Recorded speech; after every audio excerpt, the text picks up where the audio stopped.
अस्सलाम वालेकुम, welcome to our mummy's kitchen. आज हम बना रहे हैं प्याज के पकोड़े, जिसके लिए मुझे चाहिए होगा बेसन। ये मेरे पास बेसन है, 1 कप लिया है मैंने। प्याज है 1 अदद दरमियानी, या अगर आप बड़ी लेना चाहें तो वो भी ले सकते हैं। उसको आपने बारीक काटना है। 1/2 टी स्पून मेरे पास नमक है, 1/2 टी स्पून लाल मिर्च पाउडर है, थोड़ा सा हरा धनिया है, 2 अदद हरी मिर्चें हैं, 1/4 टी स्पून मेरे पास लहसुन पेस्ट है और 1 टी स्पून मेरे पास जीरा है। जीरे को आपने कूट लेना है। बेसन डाला है मैंने। बेसन के बाद मैंने डालना है जीरा, मेरे पास है कुटा हुआ 1 टीस्पून। लाल मिर्च पाउडर है और नमक है, 1/2 टी स्पून है दोनों। और ये मेरे पास है लहसुन पेस्ट 1/4 टी स्पून। ठीक है जी, इन चीजों को हमने घोल लेना है, हल्का सा पहले गाढ़ा सा घोलना है और उसके बाद एग बीटर से बीट करना है। ठीक है, और ये चीजें जो है ना हमने एक साथ मिला देनी है, एक जगह कर ले। और ये आपने जब बिल्कुल एंड पे, ये सारी चीजें आप पहले से करके रख सकते हैं, लेकिन जब आप फ्राई करने लगेंगे उस टाइम आपने ये चीजें डालनी है, जिसमें प्याज, हरी मिर्चें और हरा धनिया है। ठीक है, इन चीजों को मैंने अभी ऐड नहीं किया। पहले अच्छा सा बेसन को बीट करेंगे पानी डाल के, और फिर उसके बाद उसके अंदर ये मसाला ऐड करेंगे।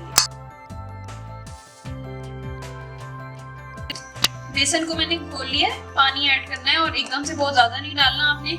और उसको पहले गाढ़ा सा करके मिक्स, और फिर थोड़ा थोड़ा पानी ऐड करके आपने अच्छा सा बीट करना है। इसकी कंसिस्टेंसी देख लें, ऐसी होनी चाहिए। तो ये मसाला है सारा, ये मैं इसके अंदर ऐड करूंगी। अब ये आपने करना ये कि आप बहुत सारी चीजें पहले से कर सकते हैं, लेकिन जब आपने फ्राई करना है ना उस टाइम पे आपने ये चीजें डालनी है, क्योंकि प्याज में पानी छोड़ देती है।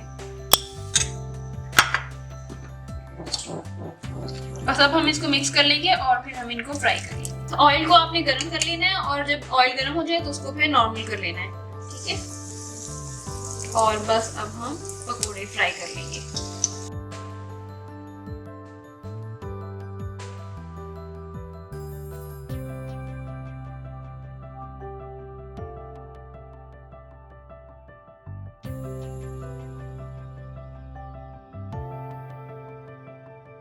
अगर आप सरसों के तेल में बनाना चाहते हैं तो आपने पहले उसको कढ़ाई में डालना है, और फिर प्याज का जो है वो छिलका डाल देना है, और फिर बहुत तेज आंच पे ऑयल को रख देना है।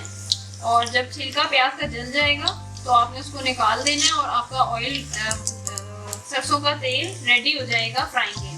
ठीक है, उसको एज इट इज नहीं फ्राई कर लेना, पहले उसके अंदर प्याज का छिलका जलाना है और फिर वो रेडी हो जाएगा फ्राई के लिए।